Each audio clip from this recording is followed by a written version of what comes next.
people who talked about a conspiracy, but nothing that was ever, no evidence of one. Meanwhile, the next month, the Beatles, after a long hiatus, released their single, Hey Jude. And at over 7 minutes long, it became one of or if not the longest song in terms of duration. Thank you. Thank you, Professor Wilson. It became the longest song to ever top the Billboard charts in the United States. And there you can see Paul McCartney, a very young Paul McCartney. And of course, so this is kind of the soundtrack of 1968. Songs like Hey Jude. So peaceful and hopeful in the midst of all of this chaos. 2 days after the Beatles released their song, on August 28th, at the Democratic National Convention in Chicago, the Youth International Party, known as Yippies, they confronted, they were again protesting for the end of the war in Vietnam, and they confronted the Chicago Police Department. And the Chicago Police Department fought back with tear gas, billy clubs. People were beaten, hospitalized. It was like nothing else we've ever seen in this country at a political convention. And even though there were 8 co-conspirators from the Youth International Party that were convicted, a report would later find that, in fact, it was the Chicago police who incited the riot, and Mayor Daley of Chicago, who helped to incite the riot as well. Meanwhile, the Democrats chose President Hubert Humphrey as their nominee, and Humphrey began his campaign against Richard Nixon. I mean, there are even accounts where Humphrey is weeping in the shower of his hotel because of the effects of tear gas that he was exposed to outside the hotel where they were staying. So it's just some of the images from the riots at the Democratic National Convention in 1968. Meanwhile, a week after the DNC, you had the Miss America pageant, and the women's liberation movement showed up in full force to protest the Miss America pageant. They called the Miss America pageant a cattle call and lambasted the pageant for objectifying women.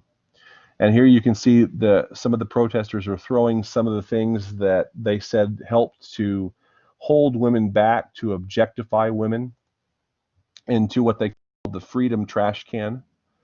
And of course, among other things, of course, they tossed in brassieres, they tossed in bras. And so this is the origin of the bra-burning feminist trope that has gained so much traction, especially in right-wing circles. That sort of thing just did not happen very often, but it did happen at least once at this Miss America protest. And so you can see the women's liberation movement is fully a part of this. And of course, these protests for women's rights gets lumped in with the protests against the Vietnam War. So, meanwhile, the Olympic Games in Mexico City are being organized for that summer, and you have student protests in Mexico City, large student protests. And on October 2nd, Mexico government forces opened fire on the protesters in what became known as the Tlatelolco massacre. Excuse me, I'm sure I butchered that pronunciation. But estimates that as many as 400 students died as the Mexican government gunned down these protesters in the streets. And of course, Mexico never has released all of the details about that student massacre and those protests, but this came just 10 days before the start of the Summer Games in Mexico City, and so obviously Mexico was anxious to avoid the negative publicity. This came amidst what is called the Mexican Dirty War, when the government used its forces to suppress political opposition. And this was the administration of Mexican President Gustavo Diaz Ordaz. So, just another symptom of the turbulent times of 1968. Meanwhile, at the Summer Olympic Games in Mexico City, two United States athletes, Tommy Smith and John Carlos, after winning the gold and bronze in the 200-meter event, raised their fists, and it's been referred to as the Black Power salute, but in his autobiography, Smith actually said that it was meant to be a human rights salute. And this, of course, is probably the most overtly political gesture in the history of the modern Olympics. You can also see Peter Norman, the Australian runner who won the silver medal, who is wearing an OPHR badge in solidarity with Smith and Carlos. And so we always talk about Smith and Carlos and their salute, but we never talk about Peter Norman. Of course, Smith and Carlos were stripped of their medals by the Olympics. And this has become one of the most lasting images of the fight for civil rights in the 1960s, the fight for equal rights. Just 2 weeks later, on November 5th, Richard Nixon narrowly defeated Hubert Humphrey in the presidential election that year. The segregationist George Wallace carried I'm sorry, I missed your question. I apologize. George Wallace carried 5 southern states and threw the election narrowly for Nixon. In fact, Nixon defeated Hubert Humphrey by just a few thousand votes. Humphrey got 42.7% of the popular vote. Nixon got 43.4%. So very, very close race. Humphrey had come out against the war, and I think if Humphrey had done that maybe even just 2 weeks before he did, he might have defeated Nixon. But Richard Nixon wins the presidency, and of course, you know, the Nixon administration. Anyway, that's yeah. Meanwhile, in terms of technology, 1968 also saw very important innovations in what was called the mother of all demos at the Fall Joint Computer Conference on December 9th, 1968 in San Francisco. Douglas Engelbart, an engineer and inventor, put on, like I said, it was called the mother of all demos because he actually demonstrated for the first time. This is the first ever computer mouse, along with the first ever word processor at this demo in December of 1968. And you can see it's just a wooden box there with a little red nub on the top of it. This was the first computer mouse. So innovation is still occurring. Technology is still moving forward. In spite of all of this disruption, actually, in 1968, the U.S. economy is still doing very well. And then to end the year, you have the first manned mission to ever orbit the moon, Apollo 8. December 21st to 27th, they orbited the moon. Of course, we wouldn't land on the moon until 1969, Apollo 11. But Apollo 8 orbited the moon, and they took this, probably one of the most famous pictures in history, the Earthrise picture.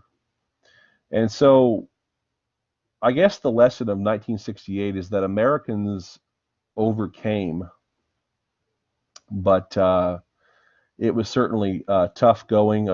Americans had to show resilience from all of the hardships they had faced, the shocks of the assassinations, the riots, all of the upheaval. And yet, America went forward, technological innovation went forward, and I think there's a lesson in there for all of us about resiliency and how resilient the American people are. So I think that wraps up my presentation. I'm afraid I took up too much time, but if anybody has questions, I'd be glad to answer them at the end. Or Professor Wilson, how did you want to handle that? We can just, I'm just having them enter questions on the side, and then we'll just collect them all at the end and and you can all address the questions that are directed toward y'all. Great. All right. Thank you, Dr. Lundberg. Our Thank next you. presenter is Dr. Karen Wisely. Okay. Can you hear me? You good? Mm-hmm. All right, cool. All right, so my name is Karen. I teach at the Northeast campus, and my topic is going to be the AIDS epidemic. When news stories about COVID-19 started rolling in, some of the themes seemed kind of familiar to me as someone who has studied AIDS pretty extensively. So we're going to talk about some of the similarities at the end, but first I want to give you some basic information about the AIDS epidemic. So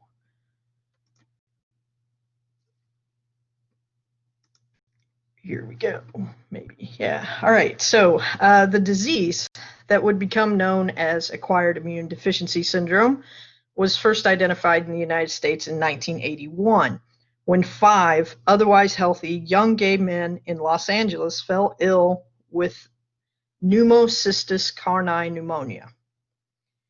It's an exceptionally rare lung infection that was normally found only in people whose immune system had been compromised by chemotherapy. The condition was so rare that individual hospitals didn't have any of the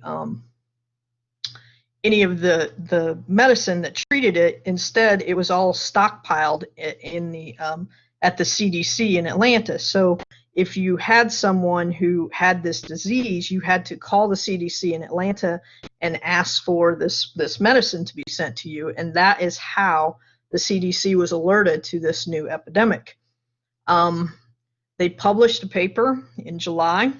It's called the MMDR, which is the Morbidity and Mortality Daily Report, where it's a CDC newsletter that basically goes over all of the things that are happening, you know, flu season and different diseases that are going around. And as soon as they published it, some other doctors in New York and San Francisco then reported clusters of a rare form of cancer called Kaposi sarcoma. And KS Kaposi sarcoma is characterized by red or purple lesions that grow just under the skin. And typically, Kaposi's was a slow-moving cancer whose victims survived 10 or more years, and since it targeted mainly elderly men of Eastern European, Mediterranean, and Middle Eastern descent, they often didn't die of the disease because they would die of something else entirely before the disease progressed.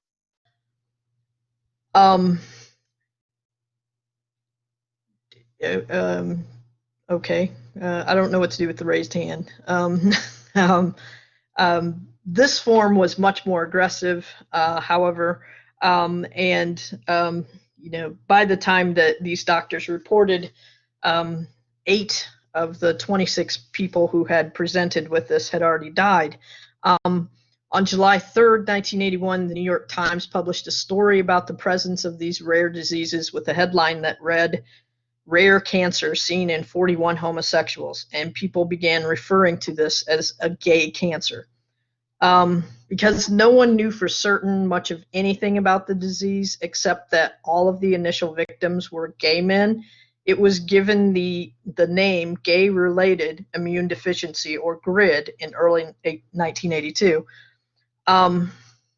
Isolated cases had already been identified in infants, women, and heterosexual men, but no one seemed ready to acknowledge that the disease was not just a gay problem. Initial attempts to secure funding for research into the disease failed. It was a gay plague, and not that many people cared that it was deadly. At a White House press briefing in 1982, Ronald Reagan's press secretary, Larry Speakes, took a question from a journalist asking for a reaction to the disease reaching more than 600 confirmed cases in the U.S., and Speakes answered the question by joking with the reporter about whether the reporter had something he would like to share with the rest of the pool. So they weren't really taking it seriously. The CDC, however, despised the name GRID and refused to use it. And in September of 1982, they changed it to be AIDS in an attempt to try to take some of the stigma away from the disease. And so it became AIDS. In November of 1983, the World Health Organization in Geneva, Switzerland, held a meeting to assess the present situation of AIDS in the world and to encourage collaboration between the different nations affected by the disease. The mortality rate of those infected was astronomical. Early on, an AIDS diagnosis was essentially a death sentence. By 1984, scientists in the United States and France both isolate the retrovirus that causes AIDS. They will later name it HIV, or the human immunodeficiency virus, and they will announce the development of a diagnostic blood test to identify HIV.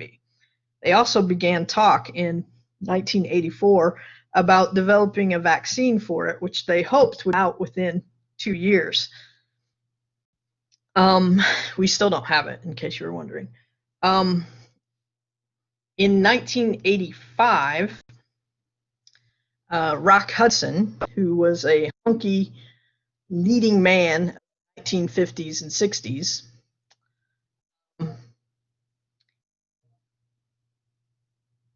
announced that he was suffering from AIDS.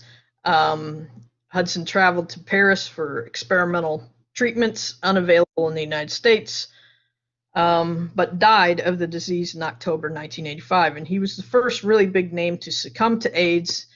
And the physical toll of the disease was very evident on him because he was a big dude. He was tall and muscular, and the disease just wasted him away.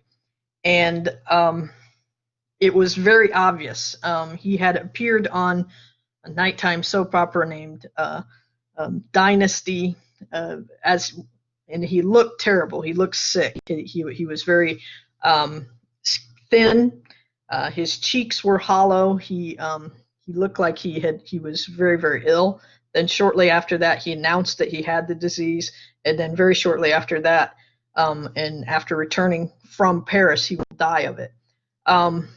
His decline and death being so obvious left an impression on a lot of people. President Ronald Reagan had been a friend of his during their acting days, but he is going to remain completely silent about the disease until 1987. In March of 1987, the CDC approves an antiretroviral drug called AZT as a treatment for AIDS. And it's the first drug to be approved as a treatment for AIDS, and it is prohibitively expensive. $10,000 for a 1-year supply, and that made it at the time the most expensive medicine at all. So not a lot of people could afford it, and the and the side effects of it were just horrific. Also in 1987, activist and playwright Larry Kramer will found an organization called ACT UP, the AIDS Coalition to Unleash Power.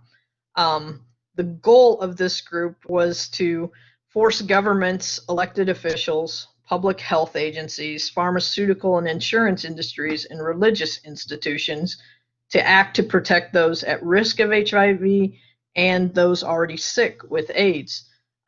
This group was incredibly radical, mainly because their members were mostly people with AIDS. And they felt that they had nothing to lose, and they were angry about the lack of assistance that they were getting. So what difference did it make to them to be arrested when they were already facing almost certain death? So this sense of desperation and anger led this group to become, according to Time magazine, the most effective health activists in history. They pressured drug companies, government agencies, and other powers that stood in their way to find better treatment for people with AIDS. And in the process, they improved the way drugs were tested and improved in the United States.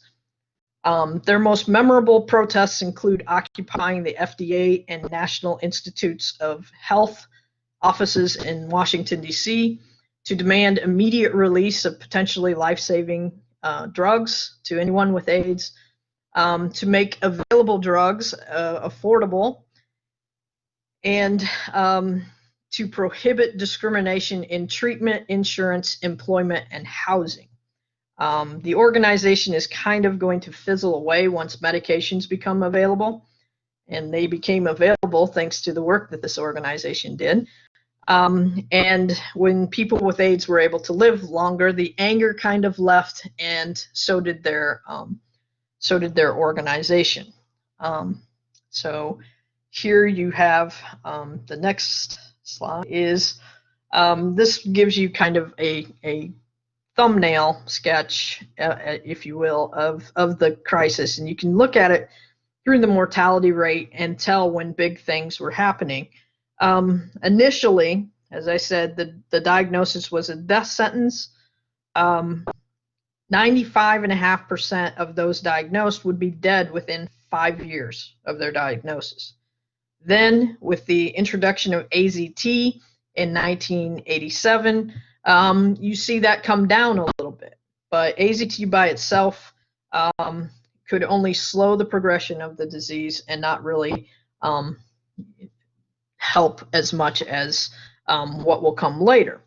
Then in 1992, the mortality rate is going to go down again, mainly because of the ability to diagnose people earlier with the improved testing and the more money being dedicated to developing more drugs and the efforts to make those drugs more affordable thanks to the people of ACT UP.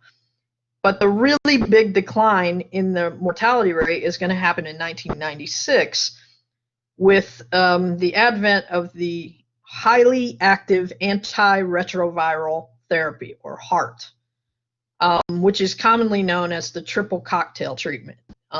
It put 3 drugs together, 2 transcriptase inhibitors with a protease inhibitor combined, that have to be taken in a careful combination in precise dosages, managed to the minute of when you take these dosages, and extremely expensive. But when you take all of these together, it decreases dramatically the viral load of HIV positive individuals. So the death rate is going to fall precipitously. Deaths caused by AIDS decreased by 50% in major cities across the country the first year that HAART was available. In Dallas, the staff reporter, David Taffet for the Dallas Voice, the Dallas gay newspaper, recalled that one night in 1997 or 1998, as he and another reporter and the editor were putting the paper to bed, they noticed that they did not have any obituaries. Taffet said, "We broke down in tears. It was the first time in at least 10 years that we did not have an obituary in the paper that week. Just nobody died. It was a complete new experience."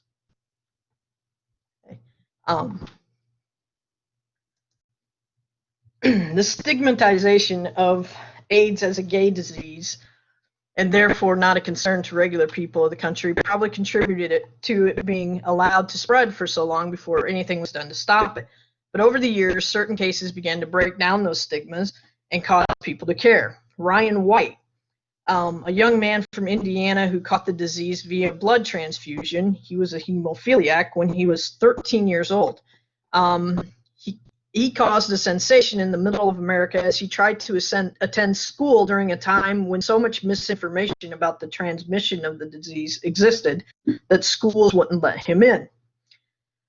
He died in 1990 at the age of 18. in 1991, Freddie Mercury, the lead singer of Queen, announced that he had AIDS. There had been rumors since the mid-'80s that he was HIV positive, and he had looked progressively sicker and sicker. He made the announcement, and less than 24 hours after the announcement was made, he died of AIDS. Also in 1991, LA Lakers superstar Magic Johnson announced that he had tested positive for HIV. This is hugely important because he was, a big time jock. He was a straight man. He was not an IV drug user, and so it kind of helped inform the people that other people can catch this disease too. In 1993, Arthur Ashe, who probably none of you know, also died of AIDS. If you watch tennis and you pay attention at the U.S. Open, the center court is called Arthur Ashe Stadium, and it is named for him. He won Wimbledon, the U.S. Open, and Australian Open in his career, and then he was an announcer when he got AIDS through a transfusion. It killed people you knew, people you didn't know. In the LGBTQ community, it was especially rough. An oral history interview that I did in Dallas, a man named Mike Anglin said that I lost 64 friends to AIDS. And these were my very best friends. And time that would be lost usually into space. As friends died, you found you suddenly had this room for other people that you might not have had before. It takes time to maintain friendships and relationships. It's an experiential process, and I think I had gotten AIDS exhaustion by like 1988. Ultimately, to the gay and lesbian community, AIDS represented a time of sorrow. The activism based on anger of groups like ACT UP waned when the drugs came, but the sorrow remained, the grief remained. For that reason, the most enduring response to the AIDS epidemic was the NAMES Project AIDS Memorial Club. In 1985, during a candlelight vigil to honor Harvey Milk in San Francisco, Cleve Jones, the organizer of the vigil, noticed the absence of so many of their friends and loved ones that they had lost to the disease.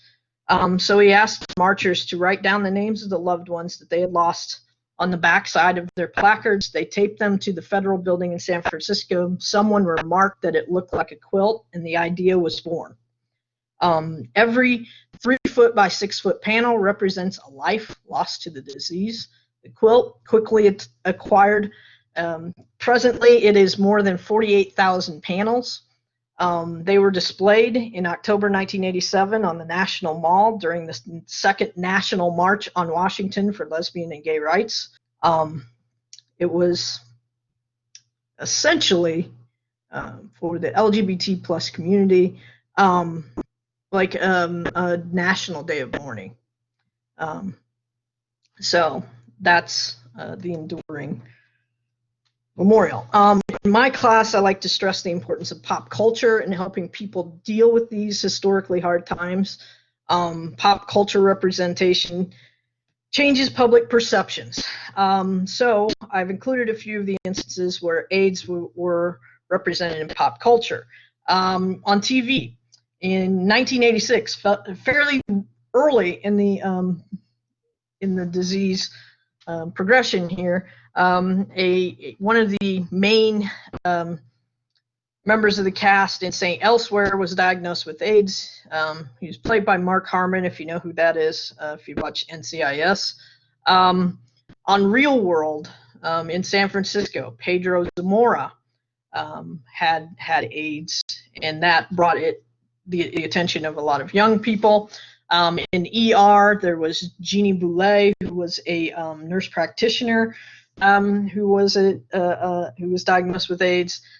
Sesame Street, there was a Muppet that had AIDS starting in 2002. In movies, probably the most famous one is Philadelphia, for which Tom Hanks won an Oscar. In theater, you have Angels in America, which won the prize in 1993, and you also have Rent, which if you haven't seen it, you should.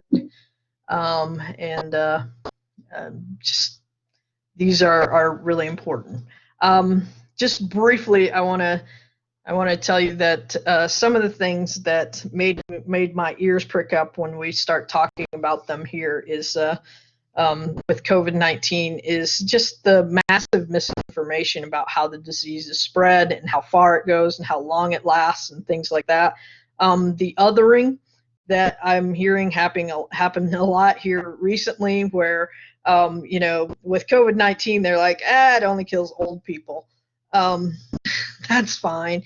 And it was the same kind of attitude about it only kills gay people for AIDS. There's been a lot of misinformation about overcounting deaths because they say they didn't die from COVID-19, they died from some pneumonia. But here's the thing, would you have had that pneumonia if the COVID-19 wasn't wrecking your lungs? Same thing for AIDS. People died of AIDS-related complications, not necessarily AIDS themselves.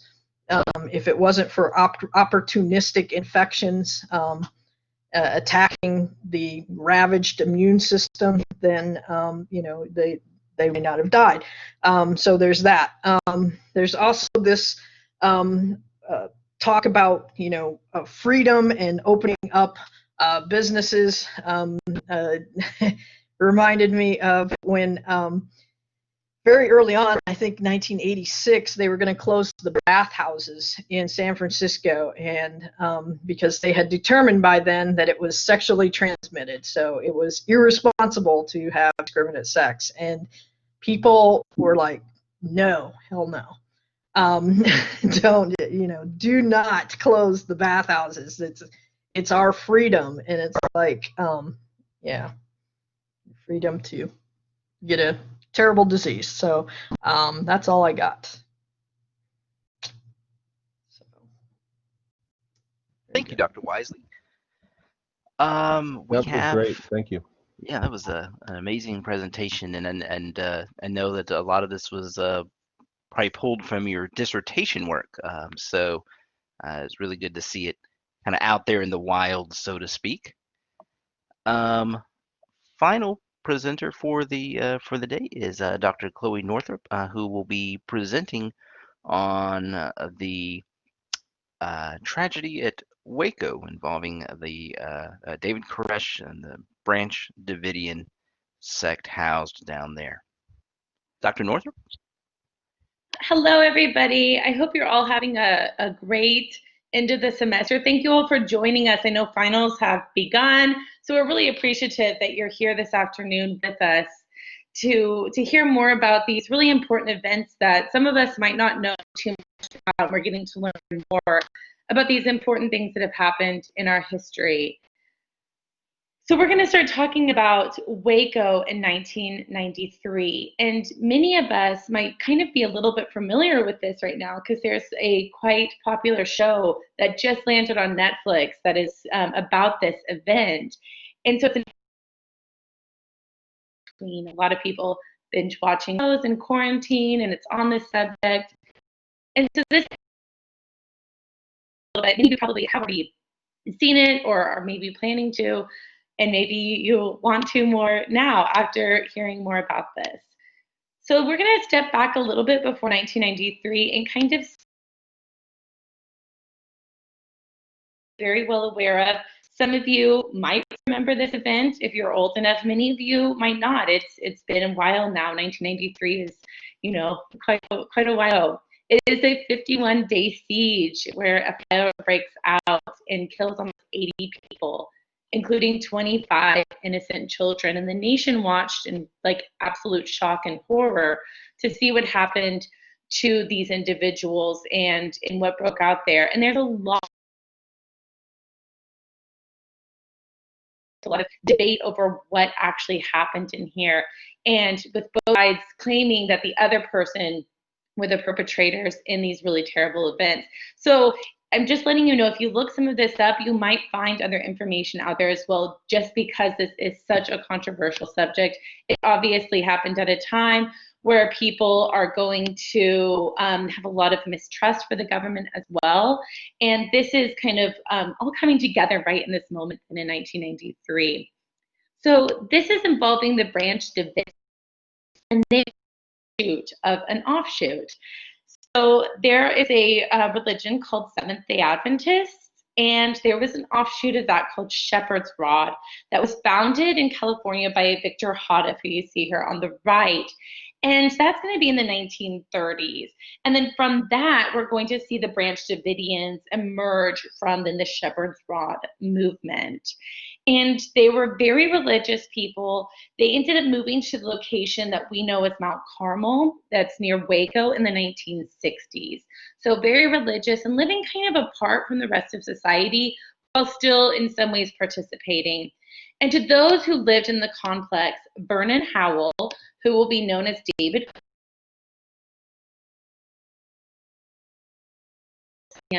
as he's older, he was a great interpreter of the Bible. He had grown up as a Seventh-day Adventist in Texas. And I remember when I was younger hearing stories about David Koresh, and I was raised in a very small Adventist community, and people knew him. People knew him personally when he was growing up. They attended church with him. They attended church with some of his family members. So hearing these stories kind of was the way I grew up in this really small town that I lived in. And he lived in a short time, actually, in the town where I grew up. He would move to Waco in when he joined the Branch Davidians. And the leader at the time at the Branch Davidian, her name was Lois Roden. You see her here on the left, and she was in her 60s. And it is believed by some people that he actually had relations of the physical kind with her. And there were the stories coming out that there was this idea that they might have a child together who would be very special. Now, he then wanted to become the leader of the branch. This is going to be the next clash, because her son, who we see on the right, named George, and George believed he was supposed to be the successor of his mother.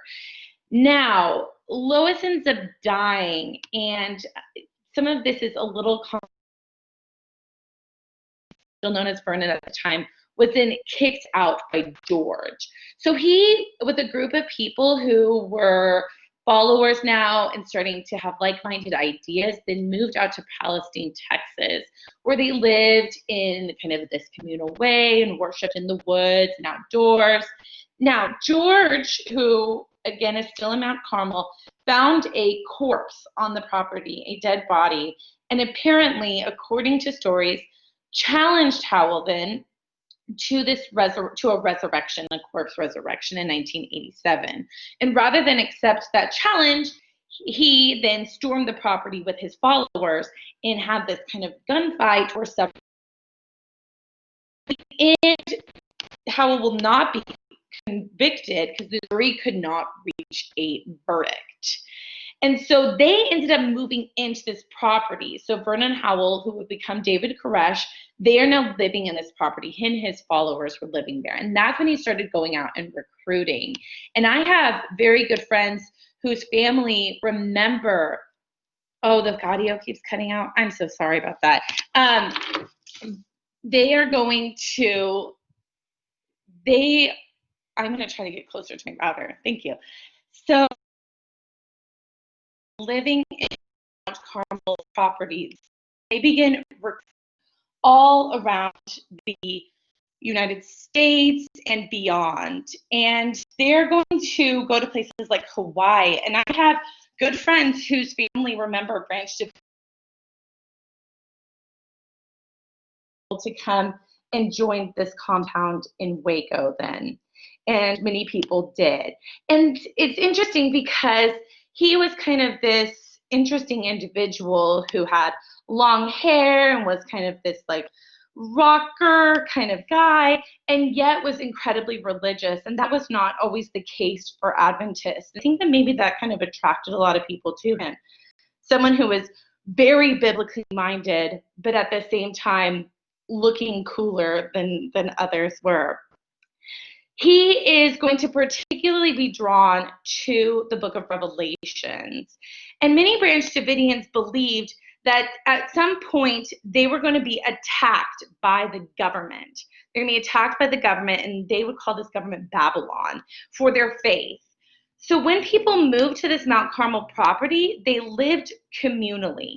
They lived communally together, and then they actually lived separately, the men and the women in this commune. And Koresh was married to one woman, but apparently had relations with many others at the same time. So he married Rachel, who we see here on the left, when she was 14. And together they had 3 children. They had Cyrus, Star, and Bobby Lane. Now, she was his only legal wife, but he also began to then take spiritual wives as well. And a few years into the marriage, he is going to claim that God told him he needed to start having relations and sleeping with Rachel's younger sister, who you see here on the right, and her name was Michelle Jones. And at the time, she was 12. And so at first, Rachel was not convinced that this was something that God was asking, but then she had a dream that David Koresh would die if he did not fulfill this command. And so the family went along with this. And it's believed then that Koresh fathered Michelle's 3 children. And it's believed that altogether he might have had anywhere from 12 to 15 children total. So several of the members of the Branch Davidians who lived in this commune in Waco, they also worked in Waco as well. They worked outside of this. So they're not only just believing in the Bible and ancient scriptures, but also the importance of modernization at the same time in some ways, right? And that included then arming yourself for something. And they are going to begin arming themselves with firearms. And so in the early 1990s, the Bureau of Alcohol, Tobacco, and Firearms started an investigation for these illegal firearms. And they are going to learn in 1993 that there was about 400 firearms on the premises in Waco. And they were also concerned that they didn't have permits to change these weapons into automatic weapons, and apparently you need a permit in which to do that. And former disaffected Branch Davidians were also going and telling the authorities about the fact that Koresh was having sex with minors and perhaps then abusing the children that were in there. And so and then you're also hearing that they're stockpiling weapons, perhaps for the end of the world, and it concerns neighbors, it concerns people around. So they decide then to storm the ranch and serve this warrant that they have. So on February 28, 1993, the Bureau of Alcohol, Tobacco, and Firearms, and I'm just going to call it the ATF now, came to serve a warrant on this property. They came to serve a warrant on this property that ended up costing the lives of 4 of their Bureau employees and 6 Davidians who lived in there. Now, both sides, again, are going to claim that the other shot first, that they were not intending for anything violent to happen. And so it's difficult really to know exactly what happened on this morning. Now, the ATF had rented a home across the street and was already running surveillance on Carmel. And they knew something was kind of perhaps, now the Branch Davidians knew that this was kind of suspicious because these people who lived there, they didn't really know them, but they still invited them to come in to chapel and to come to the religious meetings. And so one man, Robert Rodriguez, posed that he was showing an interest, and he went actually into the compound himself. And so 2 days before the raid was supposed to happen, the Waco Tribune-Herald will run a series on David Koresh, and it was called The Sinful Messiah. So the ATF started getting worried that he might start getting paranoid because of that. So they actually sent Rodriguez in the house to see how upset he was. And he's going to report that, yes, he was quite upset. So they are going to decide to act early. in case these articles made him more paranoid and perhaps he did something. So reporters, local reporters acting on a tip came and joined the ATF agents as well. And somehow the Davidians knew about this raid. There's a lot of different suspicions of how that they knew. How did they know what was going on? Some say that there were helicopters flying around the compound. That might have made them nervous. Another said that a cameraman got lost, and so he ended up asking for directions, and the directions he asked from was a mailman who was actually part of the Branch Davidians. It was David Koresh' brother-in-law, it was Rachel and Michelle's brother. So how exactly did they know? It's uncertain. However, it is clear that knowing that they suspected something, the ATF moved the raid 45 minutes earlier. And they were supposed to, apparently, call off the attack if there were any kind of way that they might have known about it. So 75 agents began to circle this facility. Koresh ended up opening the front door and going out. Now, the Davidians then say that he is going to go outside and say, just a minute, there's women and children here, let's talk about this. Then the shooting begins, and he actually is wounded in that shooting. Now, both sides are going to claim that the other was the first to fire. And this TV news teams calling the crossfire. Inside, they actually call 911, wondering what's going on, saying there's women and children in here, call this off. And from what I understand, this ends up being the longest shootout in this law enforcement's history. Now, we don't really know, again, what happened. The videotapes were taken that morning were lost. And so, again, this is part of that kind of controversy. What we do know is that even the dogs that were outside and ran at the ATF agents were shot. And in the end, 6 Davidians will die inside as well. Children were inside as well. They're hiding under mattresses in this complex. And in the end, one of those people who died was David Koresh's father-in-law. And later, his wife will release a video saying that he was unarmed at the time. By the way, the survivors inside who end up getting released from this compound are in some way, they survived this whole attack. They end up going to trial, and in the end, none of them are found guilty for the charges of murder, which is what law enforcement wanted for what happened here that day. Now, the leadership is stunned about what just happened here. It's on video. There's news clips from this day. It's very visually present for Americans to see what happened, and everyone's wondering what in the world is going on. And this is in the wake of another PR disaster, and we don't really have time to go into it, but it's at Ruby Ridge. And if that's something that you're interested in, definitely look it up more. But that was also a PR nightmare. People are shot in their home. It ends up being quite a debacle. So this is coming on the wake of that, and it causes many people to feel, I'm going to say, disgruntled towards their government. So inside this complex, we see the beginning then of a siege. It is the beginning of a siege. There's actually 3 Branch Davidians who were not on the site at the time of the raid, and one came back and tried to sneak back in and ended up getting in a conflict and was killed in that. Now, the ATF at this point is going to be relieved of command, and on March 1, the FBI comes in, and they're going to be really stumped as to what to do. Should they try to negotiate, or should they try to use force? Which one? And this confusion ends up being very deadly in the end. David Koresh was wounded in the initial attack, and he's going to start calling local stations, and he's going to start calling them, telling his side of the story. And the FBI ends up cutting phone lines to the facility and only allowed communication between the FBI and Mount Carmel directly. Now, radio stations are still going to be reading prepared statements that are coming out. And in the end, some of the children initially do leave the complex. And when they evaluated them, they said, they're well cared for, they seem intelligent, they do not seem that they're getting abused.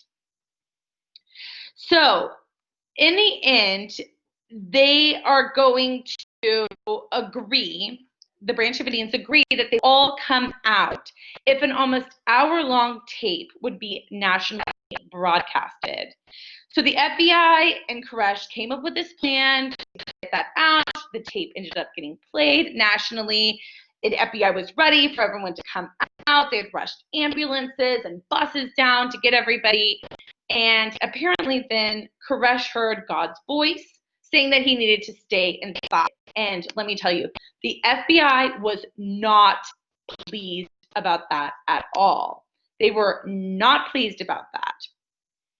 So the Davidians wanted to just wait and stay still. They were in no rush at all. Some of the adults do surrender, though. Some people are kind of trickling out just a little bit, but by and large, the facility is still full of people. And on March 8th, the Branch Davidians released a video, and you see a still from it on the screen right now. And they were saying the media was being very unfair to them and wanted to kind of tell their side of the story. Now, the FBI did not release these tapes because they did not want the Branch Davidians to really look too sympathetic. And seeing women and children on screen, that is definitely going to cause people to be unsettled about what is going on in this situation. On March 12th, they cut the power to the house.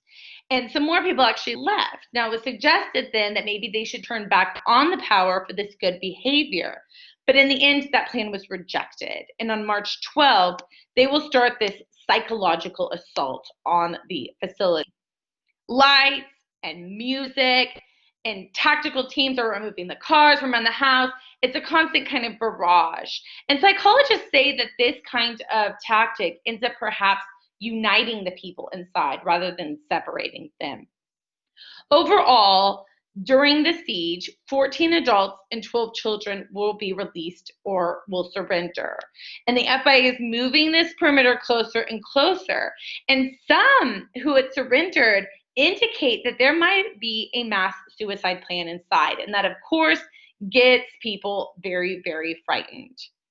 Now, into the siege, we're a month into the siege, and on March 29, Koresh was allowed to have a lawyer come in. And he ends up coming 4 times to go and talk with him.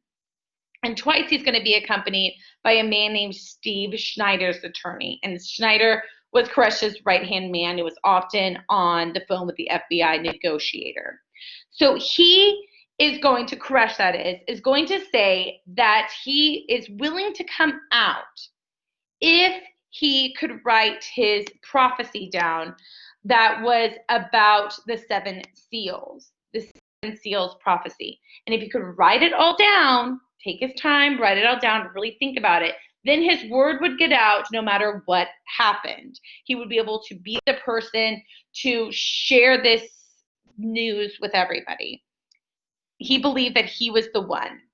And there's all these different, the 7 seals, they believed that they were on the 5th seal, that perhaps Koresh himself would be opening that 5th seal by sacrificing himself, fighting Babylon. For Americans, this is a merge of news and entertainment. They could fascinatingly watch in horror as what was going on. And Americans wanted this news. They were, in many ways, and some people said they were demonizing the people who were inside. And it's interesting because by calling them this cult, as you see your negotiations with cult, it does then have a meaning, right? When we hear this word cult, and for many of us who were talking about, we were very young when this was happening, and hearing that word, you think there's bad people in there, bad people who maybe deserve to have some kind of retribution for what they're doing. And it's interesting that when we say these words, we sometimes have to be careful of how we are framing those who were involved in it. To others who knew them, they said that they were good people who maybe were a little misguided. And so really, what was it? Now, the people inside who believe that David Koresh is a prophet, and then they're hearing that he's being called this fanatic and stuff, it's definitely going to cause, I would say, controversy and conflict for those both inside and outside. Now, the FBI is going to be very, very frustrated at this point, and they are going to get permission then from Attorney General Janet Reno to have a plan to raid Mount Carmel. And on April 19, they're going to roll in with tanks, and they are going to get this permission to flood the house with gas. They're going to say that the gas is non-lethal, and that the people inside have gas masks so they could wear them. The thing is that there's no gas mask that they had that would fit all of those children. So they were hoping, the hope was, as soon as the gas came in, everybody would flood out. That is not what happened. It is suspected that the women and children went into an underground kind of bunker thing in order to try to protect themselves from this. And in the end, unfortunately, as you see here in this image, a horrific fire will break out. And the house burns so quickly. It is really, really quick. Only 9 people were able to leave the fire alive, and almost 80 others, including David Koresh, will die in there. It's believed that he and his right-hand man both committed suicide, and it is believed then that the women and children died of smoke inhalation and related kind of things. This is, again, not always really clear what exactly happened here, but what is clear is that the fire breaks out, and it is a horrific tragedy. So the people who did survive, many of them went on trial, and they ended up acquitting 11 of the Davidians for those murder charges, and they convicted 7 others for gun charges and 5 for voluntary manslaughter. And this was seen as a defeat for the government, who would really have liked them to have gotten the murder conviction. And they were given very strict sentencing, though, and many of them are still in prison. Some of them are and helped collaborate for that Netflix series as well. And you can look up more about that if that's interesting to you. Now it's the tourist attraction. People are going to go and visit this, and it is now kind of this a tourist attraction for many. So what is the kind of aftermath of all of this? The ATF was given a very scathing review, and the director and 5 other officials ended up losing their jobs over this raid. Now, many people believe, though, that the Justice Department and the FBI were not open about what actually happened. And a lot of people got very angry at the government and very angry at the media, at everybody. And so one person who got incredibly angry about this, his name was Timothy McVeigh. And on the 2-year anniversary of the Waco fire, he is going to detonate explosives that he had in his truck outside the federal building in Oklahoma City. And that bomb killed 169 people, including 19 children. And this shocked and horrified America, so much. And this event was remembered a few weeks ago for the 25th anniversary for that. And if you go to Oklahoma City, you can see this very, very moving memorial that they have there. And it kind of brings hope to some people in the wake of this very senseless tragedy. So what is the aftermath of all of this? There's been better training for law enforcement agencies since then and more efficient communication. But to many, there's still a lot of unanswered questions, and it kind of gets people still very sad about what happened here.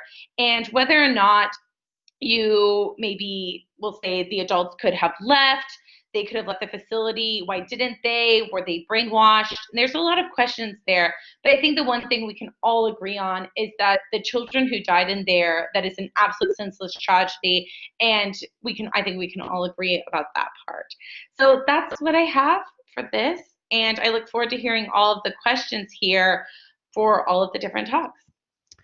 Thank you, Dr. Northrup, for that very informative and sad and tragic information there. Anybody have any questions or comments that they wanted to enter into the chat?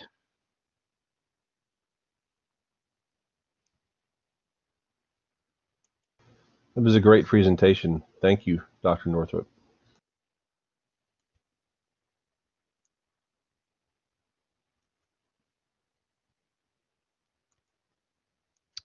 All right. Here in just a moment, I'm going to be entering in a link for a form that you can complete.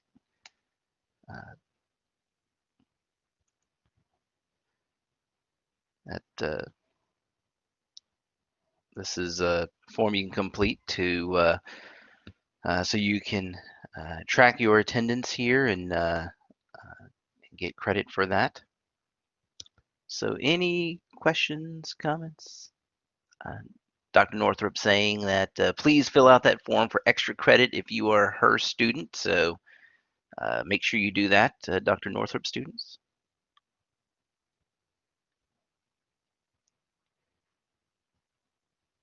And Dr. Martinez saying that as well for his students.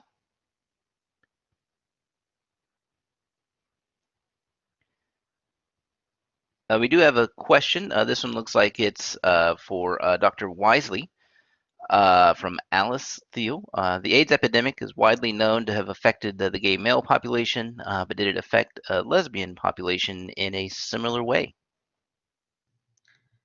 No, in fact, it did not.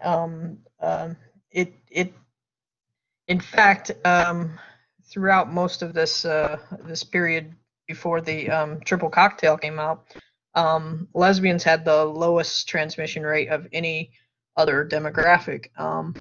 So it wasn't it didn't affect the lesbian population, and because of that, they're going to be called on by the community a lot to help out and to step forward and take charge in a lot of ways. So yeah, that's it's a big change in the LGBTQ movement as well.